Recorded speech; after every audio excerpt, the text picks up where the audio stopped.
الحمد لله الحمد لله نحمده ونستعينه ونستغفره ونؤمن به ونتوكل عليه ومن شرور أنفسنا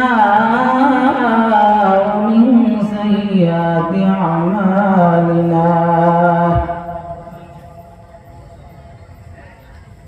من يهد الله فلا مضل له ومن يضلله فلا هادي له ونشهد أن لا إله إلا الله وحده لا شريك له ونشهد أن سيدنا وسندنا وحبيبنا ومولانا محمدا عبده ورسوله الذي أرسله بالحق بشيرا ونذيرا بين يدي الساعة من يطع الله ورسوله فقد رشد ومن يعصهما فقد غوى أما بعد فأعوذ بالله من الشيطان الرجيم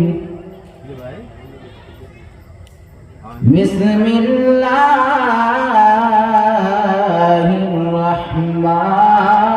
الرحمن الرحيم والتين والزيتون وطور سينين وهذا البلد الأمين وقال الله تعالى في القرآن المجيد يا أيها الذين آمنوا لا تلهكم أموالكم ولا أولادكم عن ذكر الله ومن يفعل ذلك فأولئك هم الخاسرون وقال النبي صلى الله عليه وسلم أول ما يحاسب به العبد يوم القيامة الصلاة أو كما قال عليه الصلاة والسلام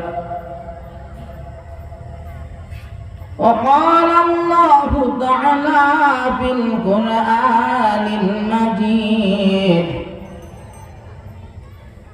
إن الله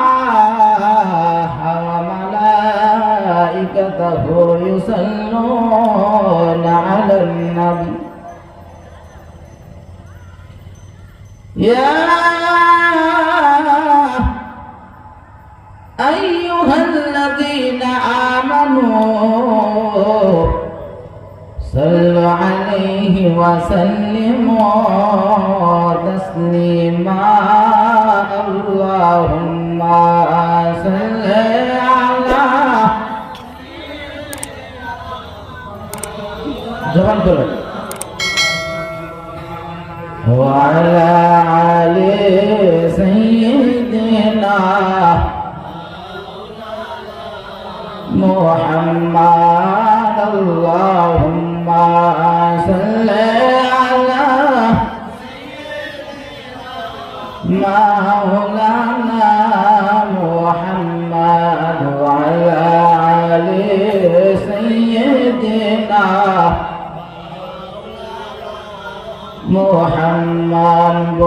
দুঃখী সবাই বলে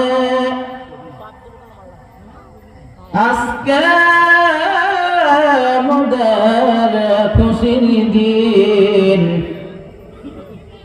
দুনিয়ার মাঝে তাশরীফ আনলেন রহমাতাল লিল আলামিন। আল্লাহুম্মা সাল্লি আলা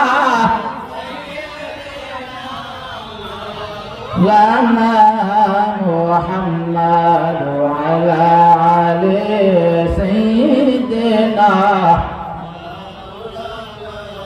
মুহাম্মাদ। লা ইলাহা ইল্লাল্লাহ, লা ইলাহা ইল্লাল্লাহ, লা ইলাহা ইল্লাল্লাহ, লা ইলাহা ইল্লাল্লাহ, লা ইলাহা ইল্লাল্লাহ, লা ইলাহা ইল্লাল্লাহ। এই দুনিয়া থাকবে না, ও ভাই আসমান জমিন থাকবে না। এই দুনিয়া থাকবে না, ও ভাই আসমান জমিন থাকবে না। থাকবে শুধু এক আল্লাহ, থাকবে শুধু এক আল্লাহ। জিকির কেনে করো না, লা ইলাহা ইল্লাল্লাহ, লা ইলাহা ইল্লাল্লাহ, লা ইলাহা ইল্লাল্লাহ, লা ইলাহা ইল্লাল্লাহ, লা ইলাহা ইল্লাল্লাহ মুহাম্মাদুর রাসূলুল্লাহ সাল্লাল্লাহু আলাইহি ওয়াসাল্লাম। আলহামদুলিল্লাহ, আল্লাহ তাআলার কাছে লাখ কোটি শুকরিয়া আদায় করি যে আল্লাহ পাক সকল মা বাবার সন্তানদিগকে মহব্বত করে ভালোবেসে পূর্ব হানিফার যুব সমাজের উদ্যোগে মুরব্বিয়ানে কেরাম, মুরব্বিয়ানে আয়োজন, ওনাদের পরামর্শক্রমে যে আজকে পূর্ব হানিফার একটি জান্নাতের বাগান সাজানো হয়েছে, আমরা কি খুশি না বেজার? যে যুবক ভাইয়েরা অজস্র পরিশ্রম করে মুরব্বিয়ানে কেরামদের পরামর্শ নিয়ে আজকে জান্নাতের বাগানকে আয়োজন করেছে, আমরা সকলেই দোয়া করব আল্লাহ তাআলা এই জান্নাতের বাগানের বিনিময়ে গোটা হানিফার কবরবাসীকে মাফ করে দিয়েছিল, আমিন। এবং আল্লাহ তাআলা যারা দুনিয়াতে বেঁচে যাচ্ছেন সকলকে আল্লাহ তাআলা জান্নাতুল ফেরদৌসের মালিক বানিয়ে দিয়েছিল, আমিন। সবাইকে আল্লাহ তাআলা জান্নাতের মালিক বানিয়ে আমাদের লাভ না লস? আল্লাহ তাআলা আপনাকে আমাকে আসার বসার তৌফিক দান করেছেন, আমরা খুশি না বেজার? কারা কারা বেজার হাত তুলে দেখাই। ওই যে চাচা হাত তুলে দেখাইছে উনি বেজার। এবার আপনারা বলেন ওনাকে কি করা যায়?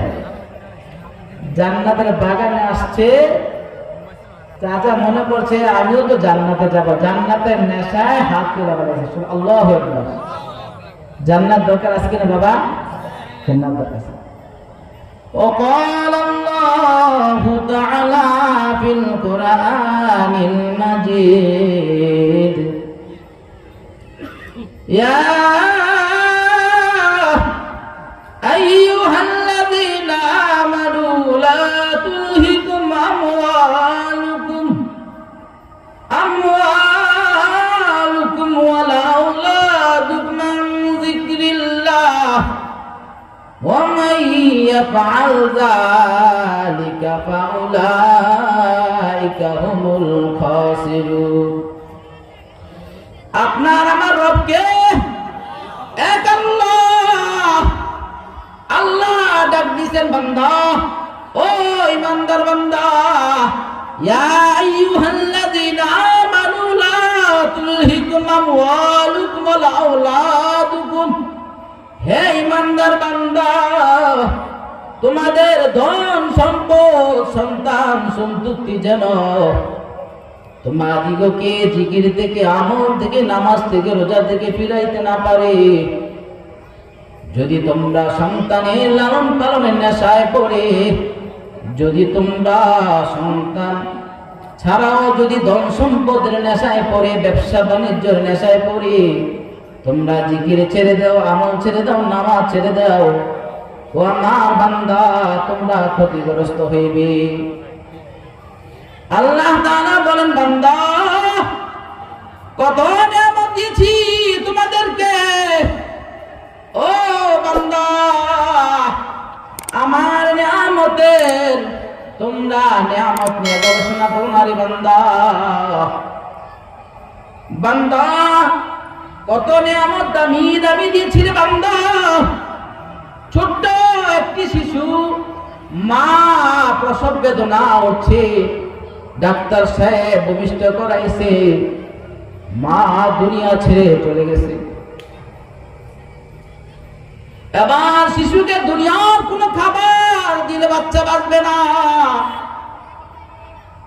বান্দাকে বলছেন আল্লাহ, ডাক দিছেন, বান্দারে এ মায়ের বিকল্প দুধের ব্যবস্থা রাখছি, আমার একটা মাখলুকাত গাভী। কি বাবা? কোরআনুল মাজিদ লাহে মাহফুজ থেকে আসছে, প্রথম সূরা আল বাকারা, বাকারা অর্থ গাভী। ও বান্দা পরীক্ষা করার জন্য আমার বান্দিকে আমি নিয়ে আসছি, মাসুম বাচ্চাটা রেখে দিছি। বান্দারে এর মায়ের খাবার দুনিয়াতে কোথাও নাই, আমি একটা মাখলুকাতের ভিতরে রাখছি, মাখলুকাতের নাম হলো গাভী। ওই গাভীর দুধ দিয়া আমার এই বান্দাকে ধীরে ধীরে খাওয়ায়া তুমি বাঁচাইতে পারবা। বান্দা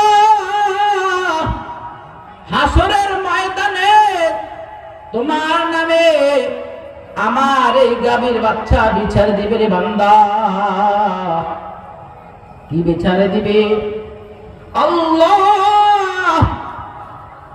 আমি তো তোমার জিকির করতাম, আমি তো তোমার তাসবিহ পড়তাম, তোমার কাছে একটা বিচার আমার, আমি আমার মায়ের দুধ তৃপ্তি মিঠাইয়া খাইতে পারি নাই। আমার মালিক যদি একদিন ছুটে গিয়ে মায়ের দুধ তৃপ্তি মিঠাই খাইছি, তোমার বান্দা আমাকে কত মার দিছে, আমার চোখের সামনে থেকে আমার মার দুধটা কেড়ে নিছে, আমাকে তৃপ্তি মিঠাই খাইতে দেয় নাই। আল্লাহ আমার মায়ের দুধ আমি কেড়ে খাইতে পারি নাই, তোমার কাছে বিচার, আমার মায়ের দুধ খাওয়ার কারণে আমাকে মারছে। আল্লাহ ডাক দিবেন, বান্দা আমার এই মাখলুকাতের মায়ের দুধ কেনে তুমি কেড়ে নিয়ে খাইছো? বান্দা বলবে, আল্লাহ তোমার মাখলুকাতের দুধ আমি পেট ভরে খাইছি, আমার সন্তান দিগকে খাওয়াইছি, আমি এই দুধ বিক্রি করছি, এই দুধ টাকা পয়সা দিয়া আমি সংসার চালাইছি। আল্লাহ তোমার মাখলুকাতের দুধ খাইয়া আমি কোনোদিন একটা আমল নষ্ট করি না। আল্লাহ তাআলা ডাক দিয়ে ওই মাখলুকাতকে বলবেন, মাখলুকাত হে আমার গাভীর বাছুর, তুমি কত ভাগ্যবান, তুমি কত দামি, তোমার মায়ের দুধ খাইয়া আমার বান্দা জান্নাতুল ফেরদাউসের মালিক হইয়া গেছে। সুবহানাল্লাহ। আল্লাহ তাআলা বুঝ দিয়া দিবেন বাছুর বলে, আল্লাহ তুমি যেই বান্দার উপরে রাজি খুশি, আমি গাভীর বাছুরও তোমার বান্দার উপরে রাজি খুশি। সুবহানাল্লাহ। কিছুক্ষণ পরে আরেক মাখলুকাত ডাক দিবে, আল্লাহ এই কনকন শীতের ভিতরে তোমার বান্দা কত দামি দামি খাটে ঘুমাইছে, তোমার বান্দা কত দামি দামি কম্বল ব্যবহার করছে, তোমার বান্দা কত দামি দামি লেপ ব্যবহার করছে। আল্লাহ শীতের ভিতরে আমি দাঁড়াইছিলাম, আমাদের কোনো খাট পালং নাই, আমাদের কোনো বিছানা নাই, আমাদের কোনো কম্বলের ব্যবস্থা নাই। মাখলুকাত শীতের ভিতরে বলতেছে খাজুর গাছ, আল্লাহ আমার গলাটা প্রতিদিন তোমার বান্দা শেষে শেষে কাইটা কাইটা আমার থেকে রস বাহির করত। আল্লাহ আমার কত কষ্ট হইত, তোমার কাছে বিচার, তোমার বান্দা কেন আমাকে এত কষ্ট দিছে? যদি বান্দা নামাজি হইছে, যদি বান্দা আমলদার হইছে, আল্লাহ সান্ত্বনা দিয়া খাজুর গাছকে বুঝাই দিছে। আর বান্দা যদি আমলদার হয় নাই, বান্দা যদি নামাজি হয় নাই, বান্দা যদি রোজাদার হয় নাই, খাজুর গাছের বিচারের কারণে জাহান্নামে যাইতে হবে। বান্দা যদি আমলদার হয় নাই, বান্দা যদি নামাজি হয় নাই, বান্দা যদি রোজাদার হয় নাই, ওই গাভীর বাছুরও বান্দার নামে বিচার দিয়া জাহান্নামের কাঠ করায় দাঁড়াইবে। প্রত্যেকটা মাখলুকাত আপনাকে আমাকে বিচার দিবে। মুসলিয়ানে কেন আইসে বলে, হুজুর আমার সন্তানের জন্য একটু দোয়া করেন, আমার সন্তান কেন নামাজি হয় না, আমার সন্তান কেন রোজাদার হয় না। আমি বলছিলাম, ও আমার মুসলিয়ানে কেন বাবা, আপনার সন্তান জন্য পেটে আসছিল, জিজ্ঞাসা করেন আপনার সন্তানের মা কোরআন পড়ছিল কিনা। আপনার সন্তান যখন পেটে আসছিল, আপনার সন্তানের মাকে জিগার নামাজ নষ্ট করছিল কিনা। আপনার সন্তান যদি কোরআন পড়তো, আপনার বিবি যদি কোরআন পড়তো, কোরআনের ওয়াসওয়াসা পেটের সন্তানের ভিতরে স্পর্শ লাগতো। আপনার সন্তান পেটে আসার কারণে আপনার বিবি যদি নামাজই পড়তো, ওই নামাজের ওয়াসওয়াসা, নামাজের স্পর্শ সন্তানের পেটের ভিতরে লাগতো। আপনার সন্তান পেটে আসার কারণে আপনার বিবি যদি নামাজ, আপনার বিবি যদি রোজা নষ্ট না করতো, আপনার সন্তান রোজাদার হইতো। আপনার সন্তানের ওই মায়ের আম্লের স্পর্শ সন্তানের ভিতরে লাগতো, ঠিক কিনা বাবা? দুনিয়ার প্রেক্ষাবিদরা বলতেছে, ও মানব, যদি কোরআন এবং হাদিসের ব্যাখ্যা বুঝতে তোমাদের কষ্ট হয়, একটা ছোট ব্যাখ্যা শুনে নাও। দুনিয়ার লোহার ভিতরে যখন তুমি চুম্বক লাগাইয়া রাখবা, কিছুদিন পরে দেখবা লোহাটাও চুম্বকে পরিণত হয়ে গেছে, ঠিক না? এখন সন্তানের মা যদি নামাজি হইতো, সন্তানের মা যদি কোরআন তেলাওয়াত করনেওয়ালা হইতো, সন্তানের মা যদি রোজাদার হইতো, সন্তানের মা যদি পর্দাওয়ালা পড়নেওয়ালা মা হইতো, তাহলে ওই সন্তান সকল আমলদারের মালিক হইতো, ঠিক না বাবা? এখন বলতেছি আমরা, বাবা একটু লক্ষ্য করে দেখেন, আপনার সন্তান, আমার সন্তান, বাবা অজস্র পরিশ্রম করে, যদি শরীরের গামের ফোঁটাগুলো গণা হয়, কত গণিত ফোঁটা হইব। বাবা অজস্র পরিশ্রম করছে, মা করে ফজরের পর থেকে ওইটাই রান্না বান্না করছে। সন্তানকে 1000 টাকা দিলেন গণিত পড়ার জন্য, সন্তানকে 1000 টাকা দিলেন ইংরেজি পড়ার জন্য। সন্তান সকাল থেকে চলে গেল স্কুলে, বিকালে চলে আসলো, কিন্তু কোনো টিচার বলল না, সন্তান বাবা মা কত কষ্ট করে তোমাকে রান্না বান্না করে খাওয়াইছে, তোমার বাবা কত পরিশ্রম করে টাকাগুলো দিতেছে, এক ওয়াক্ত নামাজ পড়ো কোনোদিন নসিহত করা হয় নাই, সুন্দরভাবে রোজাগুলো রাখো কোনোদিন পরামর্শ দেওয়া হয় নাই। মা গো, তুমি তো দামি মা, তুমি সুন্দর করে পর্দা করে স্কুলে আসো, কোনোদিন টিচাররা বলা হয় নাই। এই যে আমাদের নিকটে ফাতেমা রাদিয়াল্লাহু তাআলা আনহা কি সুন্দর মাদ্রাসা, সাথে একটি আর কে আছে মাদ্রাসা। যদি আপনার সন্তানকে 10 বছর পড়াইতেন, সুন্দর কোরআন পড়তে পারতো, 10 বছর পড়াইতেন, সুন্দর হাদিস পড়তে পারতো। নবী করিম সাল্লাল্লাহু আলাইহি ওয়াসাল্লাম বলতেছেন, হে সাহাবায়ে কেরাম, তোমরা শুনে নাও, দুনিয়ার ভিতরে যদি কোনো বান্দা আমার উম্মতের হাতগুলো দাবি করতে চাও, কোরআনটার পৃষ্ঠাগুলো খুলে খুলে ধরো। দুনিয়ার ভিতরে যদি কোনো আমার উম্মতের চোখগুলোকে দাবি করতে চাও, চোখ দিয়ে কোরআনের আয়াতগুলো দেখে দেখে পড়ো। দুনিয়ার ভিতরে যদি তোমার চোখগুলিকে দামি করতে চাও, আমি নবীর হাদিসগুলো ধরে ধরে পড়ো। হাদিস চোখে দেখার কারণে, কোরআনের আয়াতগুলো চোখে দেখার কারণে গো মা, আপনার সন্তানের চোখগুলো দামি হয়ে যাইব। আপনার সন্তান যদি কোরআনের পৃষ্ঠাগুলো ধরে আর উল্টায়, হাতগুলো দামি হইয়া যাইব। আপনার সন্তান যদি মাগো কোরআন পড়ে জিহ্বাটা দামি হইয়া যাইব। আপনার সন্তান যদি কোরআন তেলাওয়াত করে মাগো আপনার সন্তানের পেটটা দামি হয়ে যাইব, আপনার সন্তানও দামি হইয়া যাইব। হাসরের ময়দানে গিয়ে বলতে পারবেন আমি একটা দামি সন্তানের মাতা। হাসরের ময়দানে গিয়ে বলতে পারবেন আমি একটা দামি সন্তানের পিতা। হাসরের ময়দানে এক মার পেট আরেক মার পেটের সাথে ঝগড়া করবে, অহংকার করবে, গর্ব করবে, মাগো তুমিও তো একটি মা ছিলা, আমিও তো একটি সন্তানের মা। আমার সন্তান এমন সন্তান, আমার সন্তান কোনোদিন নামাজ নষ্ট করে নাই, আমার সন্তান কোনোদিন রোজা নষ্ট করে নাই, আমার সন্তান কোনোদিন পর্দার বাহিরে চলে নাই। এক মায়ের পেট আর এক মায়ের সাথে ঝগড়া করবে, অহংকার করবে, গর্ব করবে। তুমিও তো মা ছিলা, আমিও তো মা, আমার সন্তানের কারণে আমি মা দামি হয়ে গেছি। সুবহানাল্লাহ। হাসরের ময়দানে মার পেট অহংকার করবে, গর্ব করবে। এক কবরস্থান আর এক কবরস্থানের সাথে অহংকার করবে, গর্ব করবে। আল্লাহর হাবিব সাল্লাল্লাহু আলাইহি ওয়াসাল্লাম দুনিয়ার জমিন থেকে চলে যাওয়ার পর আবু বকর সিদ্দিক রাদিয়াল্লাহু তাআলা আনহু শাসনের সময় একজন লোক মারা গেল। লোকটার কাফনের ব্যবস্থা করা হলো। জানাজার কাতার সোজা হয়ে গেছে, জানাজার নামাজে দাঁড়াইল। জানাজার নামাজ শুরু করা হবে। লোক কিছু দেখতে পাইল, লোকটাকে গোসল দেওয়া হইল, লোকটাকে সুন্দর করে সাজানো হইল।